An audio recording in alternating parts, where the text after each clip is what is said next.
This guy is revisiting the scene of his own murder. This is the actual gravesite. In these shocking photos, he looks very much deceased, but in fact, he was faking his death.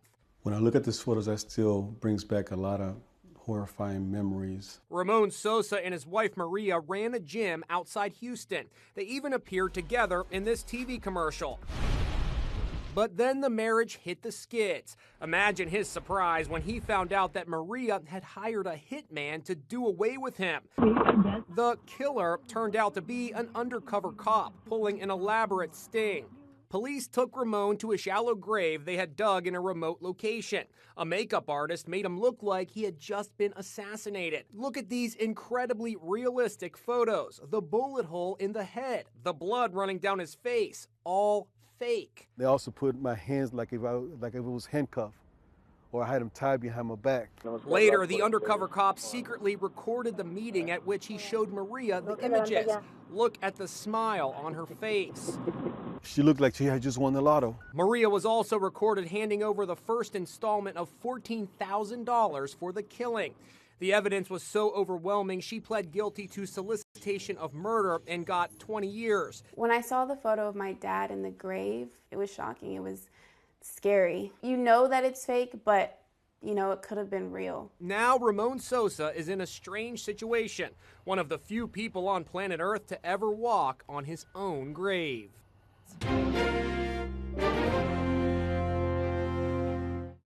Thank you, London. I'm alive. I'm alive. First of all, let me thank Mike for giving me the opportunity to be out here with you all. I've been out here in London for about 3 days now, enjoying the city. I've been to Heathrow and coming on to Europe a few times with my boxing career, but I never gotten to visit like I did now. It's very beautiful. I love all the sights and had a great time. Going home tomorrow. Back home it's probably about 6 in the morning, so I'm still, still trying to get used to the time. But I'm here to talk about my story, a very interesting story, and how we got to that picture right there. Tomorrow, July 23rd, 2015, makes exactly 3 years since then. Now my ex-wife was arrested in my gym, in our business, for solicitation to murder for hire. These are things that you see on TV. I've never met anybody that this happened to, or I never seen anything like this. And it was the last thing I would ever expected in a marriage. I don't know here, but in America, 50% of marriages end up in divorce for whatever reason. Most of it is the money or infidelity. We had our problems, but it was just a simple divorce. I'm going to give you a little background where I come from. I was born in San Juan, Puerto Rico, and the reason I'm saying that because Puerto Rico is a commonwealth of the United States, and that makes me an American citizen, and that comes into play in our relationship. I started boxing at a very, very young age. I was about 7 or 8 years old. My father was a wrestler. He was a professional wrestler, and he used to take me to the gym on Saturdays, me and my brother.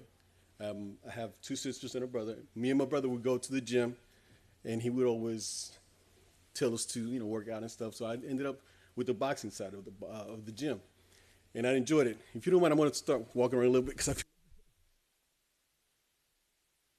Anyway, I started boxing at a very young age. Competed over 150-something boxing matches in the amateurs. I fought in the 1984 Olympic trials, Western trials, to try to make the Olympic team of the United States. I didn't make the team. I turned pro at 17. Still in high school. Boxing was my life, was what kept me out of trouble. To me, it was something that I loved, something that I looked forward to doing. After school, all I did was my education and boxing. So boxing has been very, very something that it's been near to my, close to my heart, and that I love. At 17, when I turned pro, it wasn't as a professional. Things change. It's a business then, and to me, I moved back to Puerto Rico with a boxing contract, and it did not work out because as a professional boxer, I feel like I was being used like a property. You know, you're only as good as your last fight. And there was a lot of stuff going on, and I said, you know what, this is not for me. My promoter, my manager, and all that stuff, I said, you know what, this is something that I don't enjoy anymore, like when I was a kid. I used to love traveling. I used to love the competition. I used to love, just the blood, sweat, and tear of the boxing for a trophy or medal. Now for the money, it was different.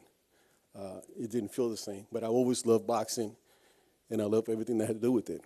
So I went back to Texas. That's where I live, in Houston, Texas. We moved to Texas, my family, after living in the East Coast in several cities.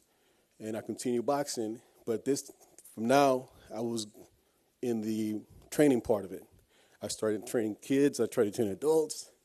But in the year 2000, that's after being married for about 10 years, my first wife and I divorced. We were young, 3 kids. Marriage didn't work out. So I decided, this is not going to work out. This is going on ways. But I never stopped being a parent. I have 3 kids. Mitchell, my oldest, is 27. Then I have Chris, is 24. And then my daughter, Mia, is 20. The one y'all saw right there. I'm sorry, I'm a little nervous, but it just means a lot to me, This is something that happened that is still very dear to me. So my wife, first wife and I did not work out. She was young. We went our own separate ways. But one thing that I never stopped was being a parent. I never stopped being a dad to my kids. Boxing, again, came back to my life. I opened up a nonprofit organization named Young Prospect Boxing to help kids, at-risk kids. I had a lot of kids that were overweight, kids that had problems at home, kids that were being bullied, kids that were in gangs, kids that were just from all types. And these are boys and girls, not just boys and girls that I had.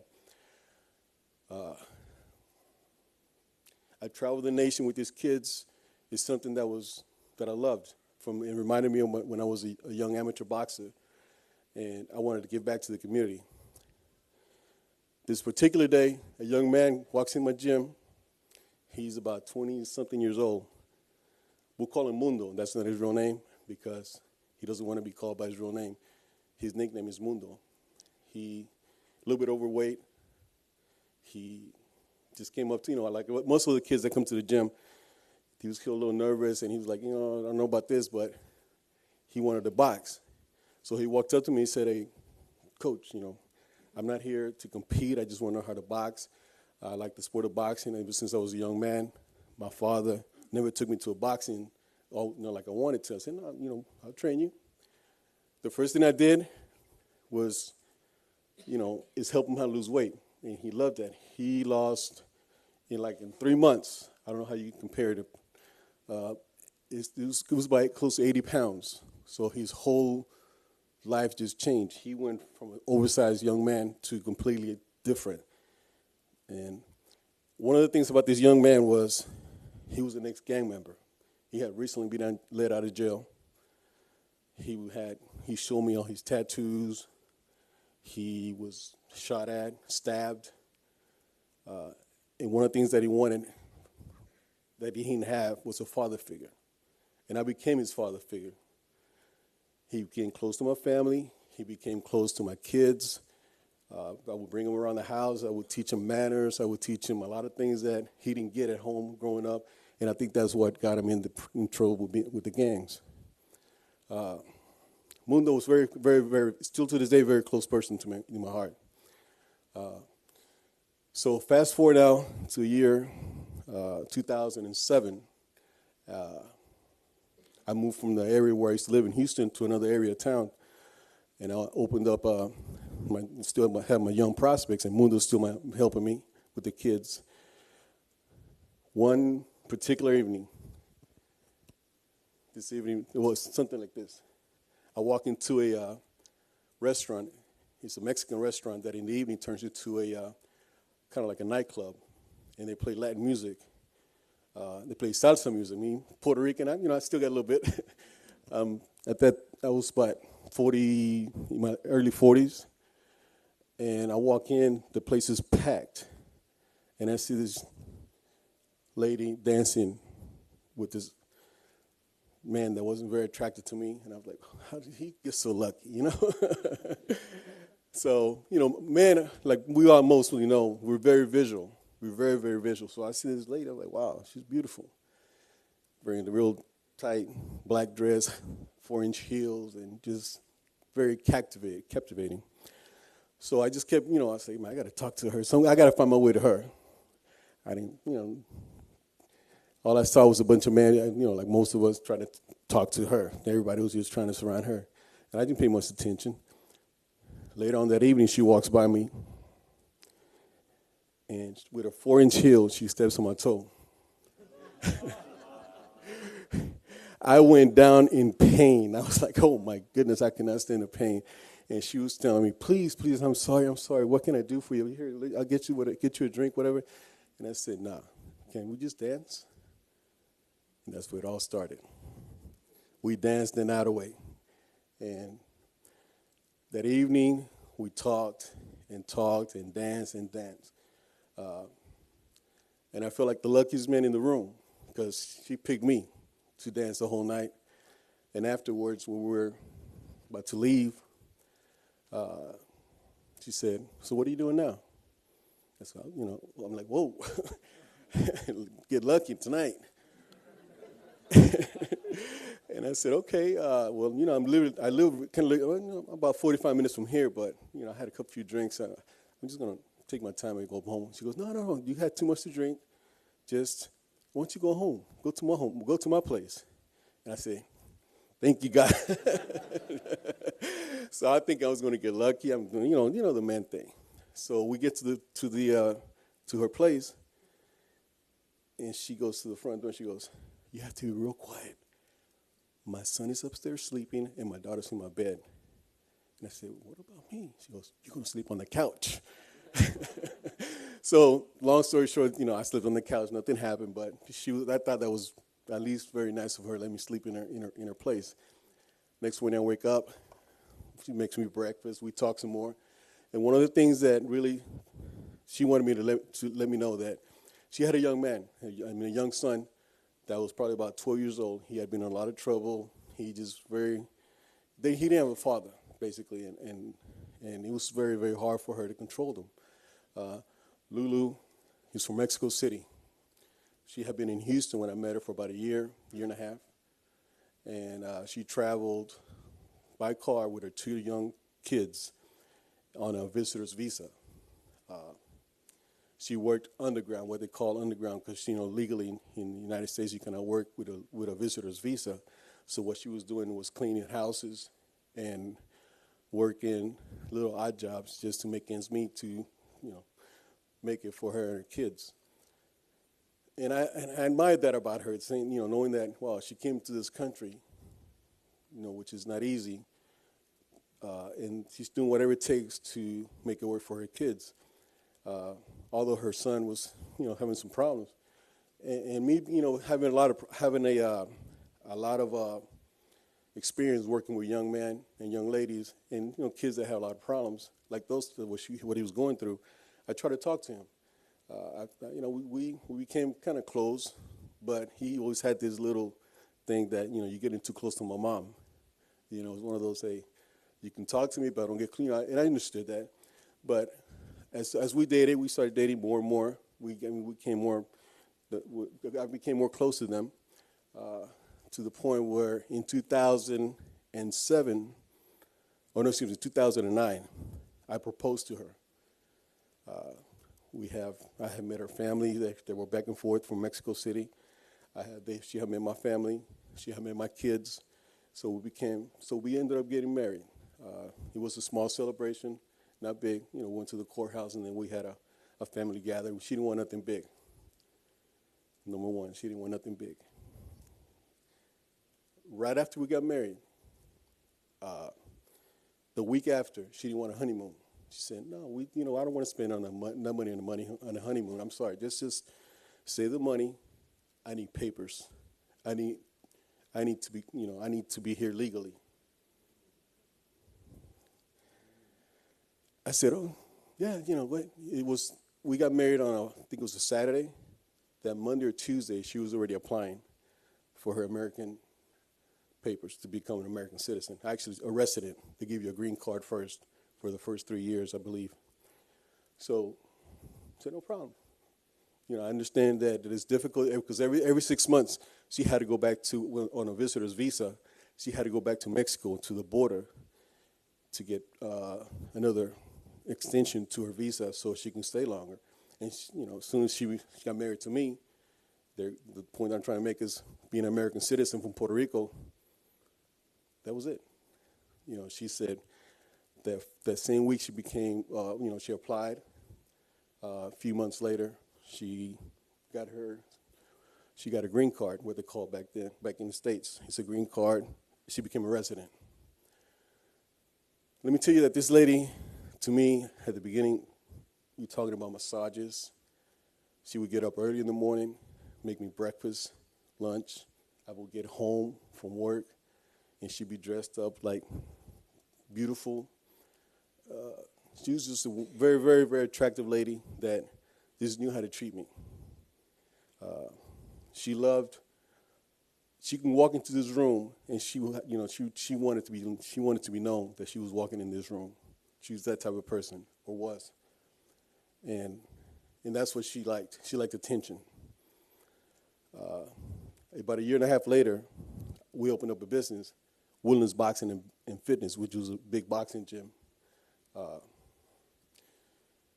It was something that I wanted to do for a long time. I have my own gym, big gym, and she was a big help. Her background was being a masseuse, and she worked back in Mexico City. She worked for the Ford company as an executive secretary. So she was good with numbers, and she was good with being clerical and all that stuff. So that's what she did a lot for the gym. And I took care of the rest. I was a trainer. I was everything else. So as far as the office work, she did everything, and she helped me train. She learned how to become a trainer for me. And we grew that business in less than 3 years we were making about $18,000 and $20,000 a month in less than 3 years. For a boxing gym, that's pretty good. That's pretty good money. And we were doing very well. We bought a big home. We had toys, we had motorcycles, we had cars. We had everything we wanted as far as money. Lulu loved to dress well. That was her nickname, Lulu. Lulu loved to dress well. She would go to the mall every weekend. She would come home with bags full of everything you can think of. Clothes, shoes, everything. She would come home and, buy me stuff. And I never went shopping because she always bought, everything I needed, she bought it for me, but it was obviously from the business. We had a great time. We used to travel, went to Mexico, went to Puerto Rico, vacation, everything was great. After the third year, she applied for her American citizenship. And that's when things started getting kind of hard at home. We were having problems with the kids. The young man was actually older now. He was having problems in school. He didn't want to go to school. He was doing bad in school with the grades. The young lady, too, was following the same footsteps. And one thing that I noticed was that Lulu was having a hard time with my kids coming to my home, or our home. She didn't get along with my kids. It was starting this little jealousy between her kids and my kids. I believe that it was because my kids did well. My kids, like I said earlier, I was always being a father to my kids, and their mother's always been doing well for them. My kids graduated, went to college. They all have good jobs. They did well. Her kids were having problems, and I don't blame her. I don't blame the system. It was just something that the kids didn't want to do because I used to have so many talks with them, explain to them that you're here in the United States of America, where so many kids would love to be here and have the same opportunity you have, and you ruin it for yourself. You're not doing anything, and I tried and, do homework with them and take them here, take them there to try to get them help. I took them to counseling, then I work. The young man one time, he got arrested in school for some substance that he had, and he did some time in juvenile hall, and that really hurt Lulu. She was very, very hurt because of that. But we try to work our problems out.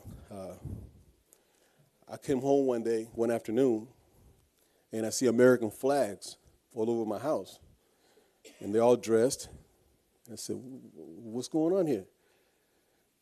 She said, "I just became an American citizen. I have just as much rights as you do." She had gone to the celebration to become an American citizen and didn't invite me at all. And I said, "Well, what? You mean to tell me you didn't, this is very special to you, but you became an American citizen because of me, and now you did not even invite me?" She goes, "Oh, no, I didn't think you wanted to go." It was something that was very simple and everything, but I said, okay.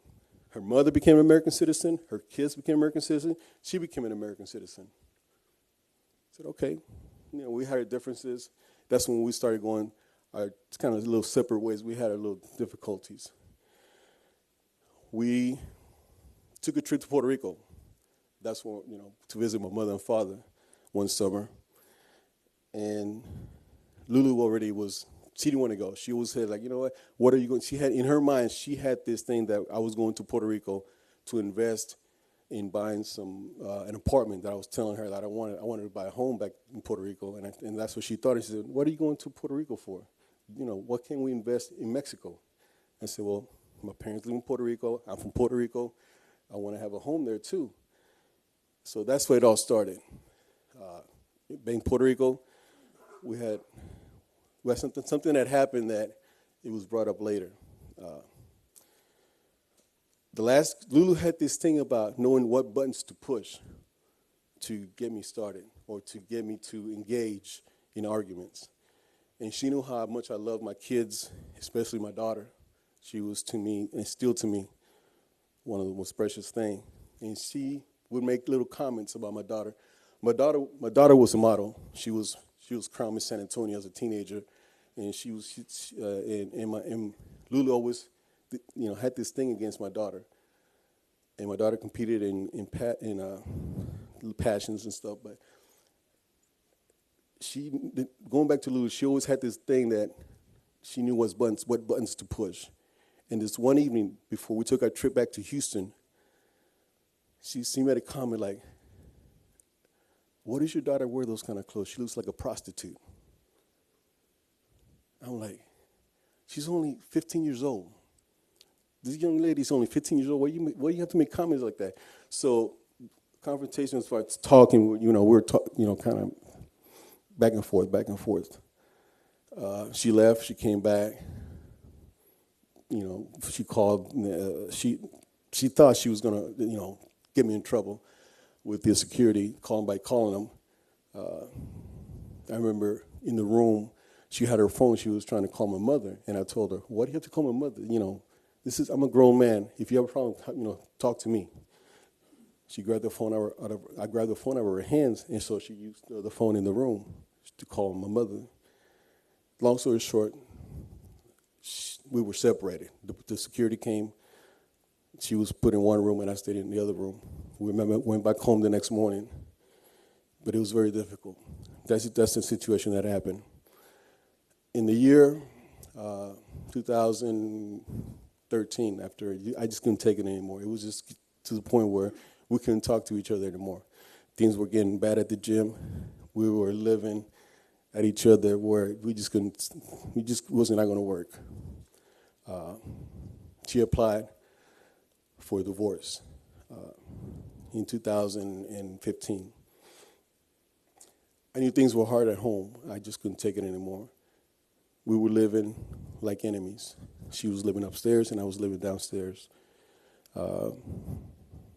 Things were not going to work out. We tried counseling. We tried going with the kids, family counseling, but it just wasn't going to work. Lulu, to me, already had a plan, and I used to bring it up to her, in many, many conversations. I said, "If you came to this country for a reason, seems like you came here for the American dream, and you got it quick. You became an American citizen, you got a big home, you're making good money, and now that you have all that, I'm not worth it. I'm just, you don't need me anymore. And she would always reply, look at me, look at my body, look at me. I can get any man I want. I can get any man I want, but I chose you because I love you. What's the man of God like? That's how she was. She knew exactly what to say, how to manipulate you, and how to keep you always thinking like, wow, it was very difficult living at home. It was kind of like living with the enemy. There's so much tension in our home. I never forget the day I got the call from Mundo, and this is how it all started. Mundo, he already knew that me and Lulu were going through a divorce, and he called me one evening, one morning. I'm sorry, this is in the morning, and he said, "Pops, this lady wants to kill you." And I was driving. I remember I was driving. I said, "Mundo, quit joking around," because he likes to joke. I said, "Quit joking around. That's nothing to joke around with." He said, "Pops, I seen that look on people's faces. She wants to kill you." So I pulled over. I mean, I've never heard that in my life, so I was just, I didn't know what to do, what to say. I was just enraged. I was worried. I was just so much tension, everything going through my mind. And I said, "Mundo, what was going on?" He goes, "Well, Pops, here's what happened. I was at the office, because Mundo used to help me at the gym. And that evening, I had left early, and he said that he walked into a conversation that Lulu was having with her daughter in my office of the gym. He said, "Pops, I walked into the office, and I heard Carla, which is her daughter. Carla was telling Lulu that one of the kids in the gym has a uncle in Mexico that chops up people and kills people." And I said, "What?" He said, "Yeah." And he said, so when I walked in, I heard that. I just kind of intervened and said, "Hey, what are you talking about?" Mundo said, he said that he told them, "Y'all need to be careful with what y'all talking about because you never know who's listening." And then they backed off. They didn't say anything else. Now, later that evening, Mundo walked up to Lulu and asked her, because he already knew what was going on with our divorce. We were already going through the process. And Mundo asked Lulu, "Hey, can I talk to you for a minute?" "Well, earlier today in the office, were you talking about Ramon?" And she goes, "Yeah." He goes, "What are you talking about?" "Well," Lulu said, "I just want him to go away. I wish the police would just take him. I wish he'd just go away." And Mundo goes, "Go away like this?" He did the pistol sign. "You mean go away?" And she goes, "Yeah, go away like that." Let me tell you, the decision this young man took is the reason I'm alive today. Right there, that instant second, he said, "Pops, I told her I have the people that can do the job for you."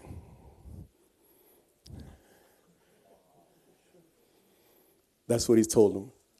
He said, "Lulu, I have the people that can do the job for you." And she responded with, "Yes, we can talk." That's when he called me the next day. He called me and told me what was going on. And I said, "Well, what are we going to do, Mundo?" He said, "Well, Pops," he just called me Pops. So he said, "Pops, what I'm going to do, I'm going to try to record everything she says and see how far we can go with this and see what happens." And surely enough, he would get a phone, the regular cell phone, and put it in his pocket and started recording a lot of the conversations she was having with Lulu. I still get very emotional to hear the words that Lulu was saying in those recordings, because when they were after Mundo had met during the day or in the evening, whatever we were doing, he would call me over to his place and we would listen. Let me tell you, it was horrifying to listen. Well, she was still my wife then, to listen to the stuff that she was saying. She wanted me dead. And the reason she wanted me dead was basically for money. There was no reason, no other. It was all for the greed of money. She even mentioned on one of the audios, she tells Mundo, you guys have to do this as soon as possible. My divorce is going to be finalized in September. And if he doesn't die, his kids get everything.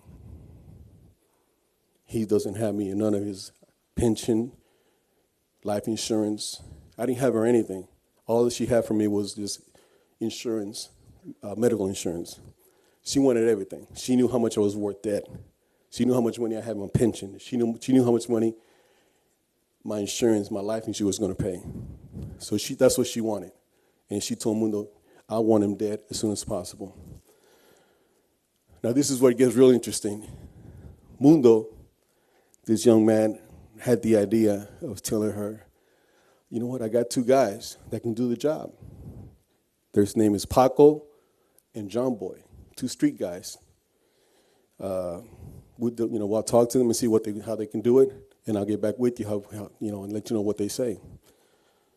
Mundo goes and talks to supposedly hitmans, and comes back to her and tells her that they want $12,000, $6,000 apiece for my life, and they already have a gun, a dirty gun, and they want to. If you want the hit, they need at least $200 right now to buy that gun, and they have it. Sure enough, Lulu agreed to all that. She agreed. I said, yeah, I don't have all the money right now because at the time I was out of my home. I already had moved out. She said, Ramon has moved out of the house, but what I can do is give you part of the money, and when he dies, and when I get the pension, I'll pay you the rest. That was her plan. She didn't have all the money, so she gave him partial, and that's what all started. Mundo started texting in front of her to Paco and John Boy. They're texting back and forth. And in the text, she's telling them, look, this is going to happen. I want him dead. I want him this. The whole thing was that she wanted this done as soon as possible.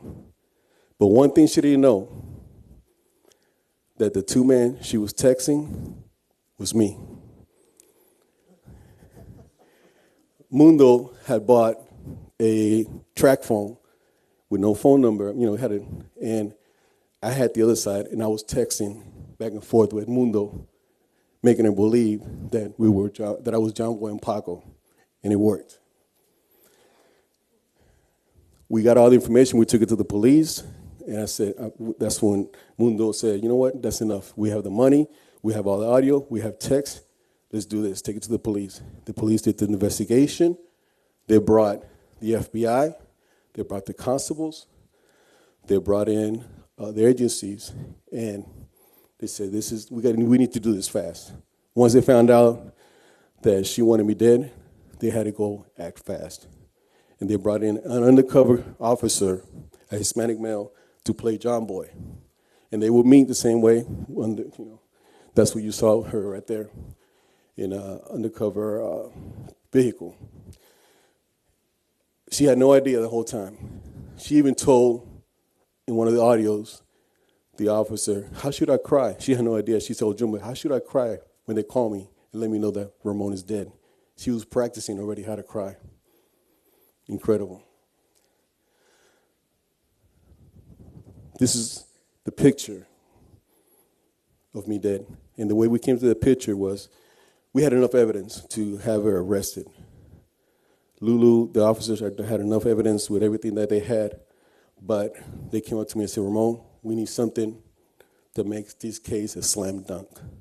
Lulu's a beautiful lady. She's never had no problem with the law, and I'm afraid that if we go to a jury trial, she might get one of these jurors to be scared, to give her any time. So what we're going to do, we're going to take you away, hide you for 3 days, and then we're going to take a picture of you in a tomb with a bullet hole in your head. And I'm thinking, what? I'm thinking, what? You want to take a picture of me dead? I said, wait a second, you have enough evidence. So they said, okay, we got to do it. We took me to the office, police station, and they have pictures of actual dead people. This is actually a copy of a person that was actually with a bullet head, and they picked up and said, we're going to do this one. And then they brought two constables, and I'm thinking these guys are professionals. These guys learned how to do that on YouTube. They're learning how to do that on YouTube. Amazing. And I'm thinking, wow, these guys are professionals, you know. They learn how to do that on the fly on YouTube with materials that I don't know how they did it, but they put me in a tomb, sure enough. They took me they had a makeshift tomb, and they put me in there. And they took pictures of me. I never forget that pose right there, my eyes closed, thinking about my kids, thinking about my daughter, my son, my mom, what they wouldn't say when they see this. Next day, they go to my office, and they show, the day that they showed Lulu this picture, she was so happy. She even asked John Boy, hey, John Boy, is he dead? He's not getting up, right? He goes, look at it. He's not getting up. And she started raising her hands like this, like she hit the lotto. She walked out of the car, and that was it. Next morning, the officers show up in my place and doing a missing person report. Knowingly that the night before, she was laughing and happy about me being dead. They asked her why, she has seen me, and she asked, no, I'm looking for him too. I call his mom, I call his friends, nobody knows where he's at. She lied in front of her mother. Her mother and daughter were there. The officer arrested her in my gym with clients in front of her. They arrested her. Solicitation to first-degree capital murder. In the States, that is life in prison. After a year and a half, she pleaded guilty to a second-degree solicitation to capital murder, and that's why she got 20 years. But this is the kicker here. After about a few months in jail, she pulled out a black card. An officer shows up in my house, a female officer shows up to my house and said, Mr. Ramon Sosa, I'm serving you with papers from Lulu. She claimed that you raped her.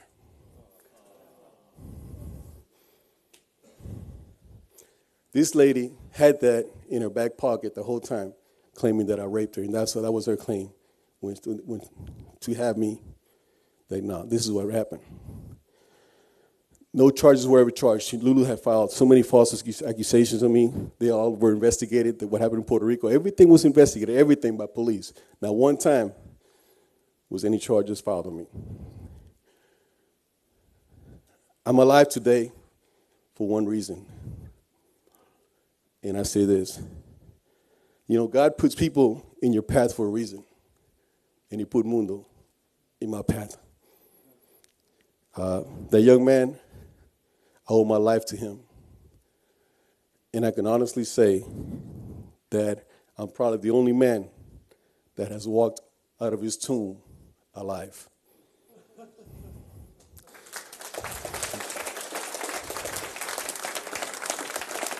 Thank you.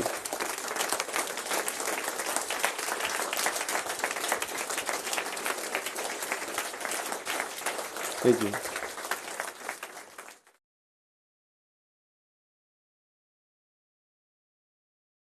My uncle was a doctor. He had his own clinic. He was quite rich.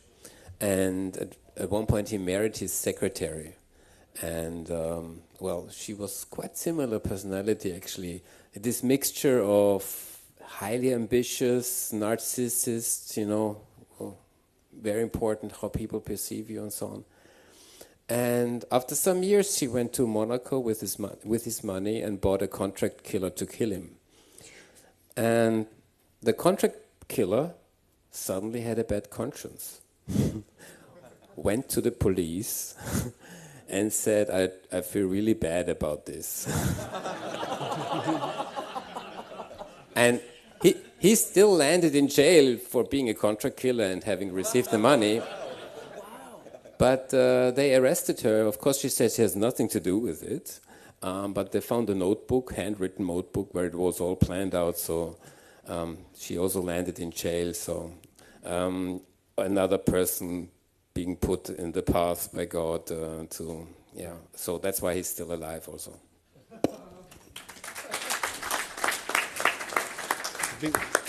Yes, sir. Definitely the last question.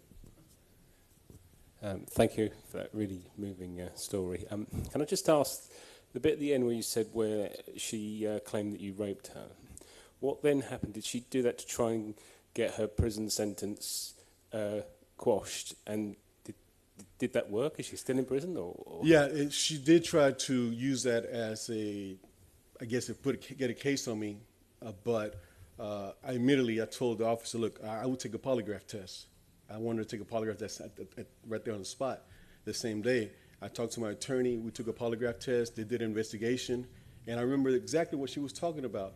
No charges were filed from the DA, district attorney, because he felt that there was no evidence to what she was saying.